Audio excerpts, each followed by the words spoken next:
CBI দপ্তর নিজাম প্যালেসে এলেন নদিয়ার তেহট্টের তৃণমূল বিধায়ক তাপস সাহা। তাকে সিবিআই তলব করেছে শিক্ষক নিয়োগ দুর্নীতি মামলায়, তেমনটাই সূত্রের খবর।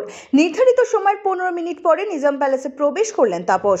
সিবিআই সূত্রের খবর, শিক্ষক নিয়োগ দুর্নীতি মামলায় আজ তার ভয়েস স্যাম্পলের জন্যই তাকে ডেকে পাঠানো হয়েছে। প্রসঙ্গত, এর আগে নদিয়ার কড়ুইগাছিতে তেহট্টের তৃণমূল বিধায়কের বাড়ি থেকে বেশ কিছু নথিপত্র এবং 2টি মোবাইল বাজেয়াপ্ত করেছিলেন তদন্তকারীরা। সূত্রের খবর, একটি বন্ধ লিফট থেকে কমপক্ষে 67টি নথি বাজেয়াপ্ত করেছিল সিবিআই। এর আগেও সিবিআই তাপসকে জিজ্ঞাসাবাদের জন্য নিজাম প্যালেসে তলব করেছিল, তখনও তিনি হাজিরা দিয়েছিলেন। এরপর এদিন প্রায় 2 ঘন্টা পর সিবিআই দপ্তর নিজাম প্যালেস থেকে বের হলেন নদিয়ার তেহট্টের তৃণমূল বিধায়ক তাপস সাহা। তিনি বলেন, আগেও যা জিজ্ঞাসা করা হয়েছিল আজও তাই জিজ্ঞাসা করা হয়েছে। ভয়েস স্যাম্পল নেওয়া হয়েছে বলে জানান তিনি।